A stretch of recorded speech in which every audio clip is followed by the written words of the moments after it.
universo en busca de algún verso. Nos libros a imaginación atópase a cachón. No planeta fantasía, a imaginación e a enerxía. No planeta fantasía, a imaginación e a enerxía. No planeta fantasía, a única fonte de enerxía é a imaginación. Unha crise enerxética asola o planeta. O Consello de Sabios Fantásticos decidiu enviar a 4 intrépidos cosmonautas para buscar a imaginación pola galaxia. Sí, buscarémosla, buscarémosla.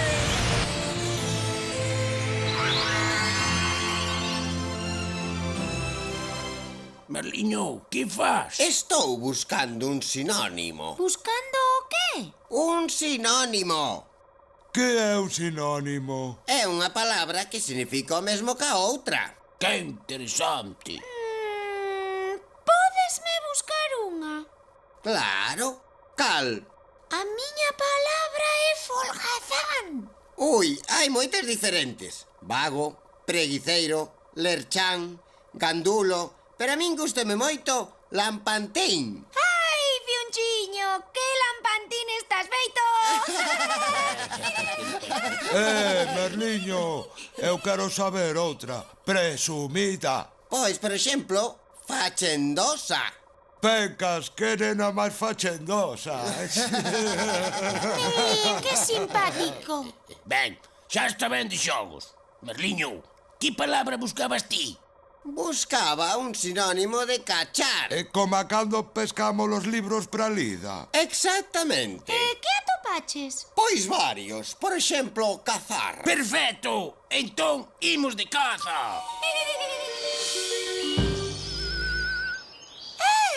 Que facemos no medio do monte? Non íamos cazar un libro. Merliño, hoxe non é día de excursión. Estou tan sorprendido como a vos. Penso que aquí no monte non imos atopar moitos libros. Xa está o lampantín de novo. Ben, de todos os xeitos, estad atentos por se cazamos algún libro. Que foi iso? Soaron como uns disparos. Sí, e parécense o motor da nave cando escacha. Merliño, ti estás seguro de que liches ben o sinónimo de cachar? Creo que sí, pero buscarei cazar no dicionario a ver que significa. Xa está. O dicionario di cazar, conseguir algo con astucia.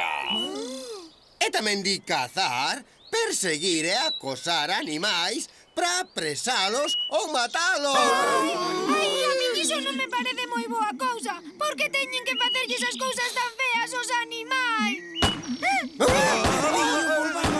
Non quero que nos confundan con ningún animal.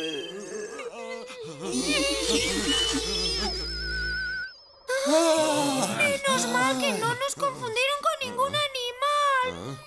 Hai que ter cuidado cos sinónimos que se usan.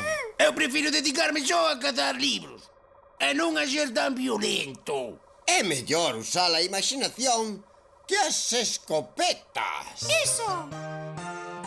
Título: Federico na Silveira. Autor: Xosé Miranda. Ilustracións: Roberto Yepes. Editorial: Edicións Xerais. Unha tarde, saeu o coello Federico da súa tobeira a facer unha excursión. E alá, no medio do monte, atopouse con outro coello, pero, para a súa sorpresa, o outro, no canto de branco, era negro.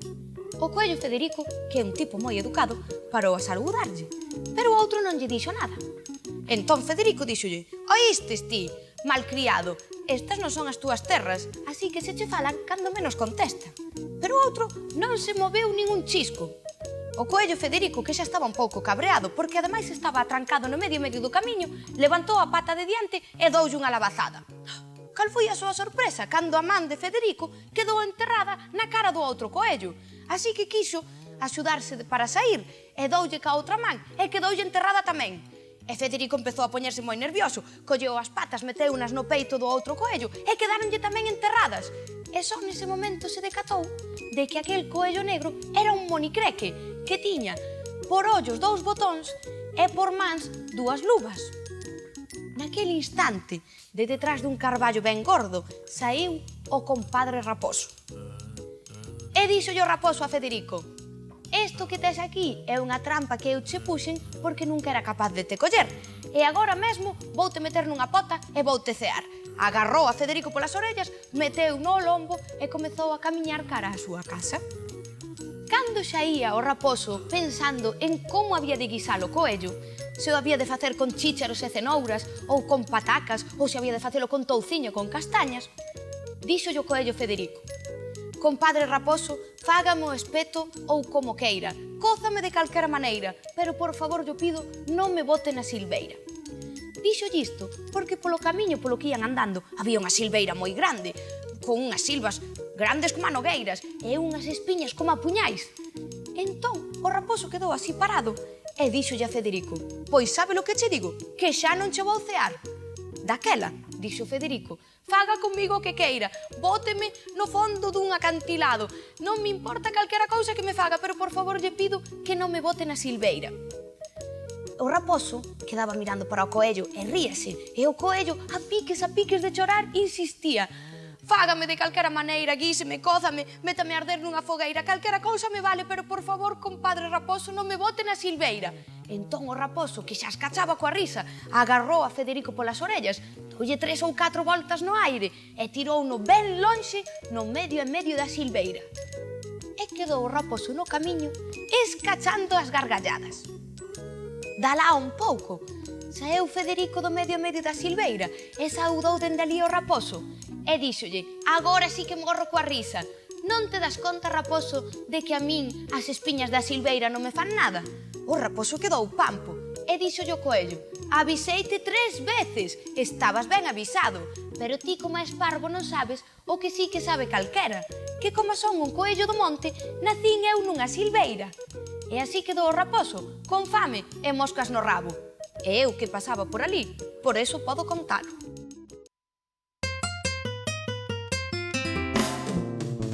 Un libro é o teu amigo, sempre quere xogar contigo.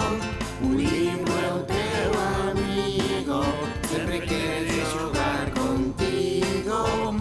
Un libro é fácil viaxar nun foguete polo espazo estelar. Podo ser unha princesa e vivir dentro dunha artesá.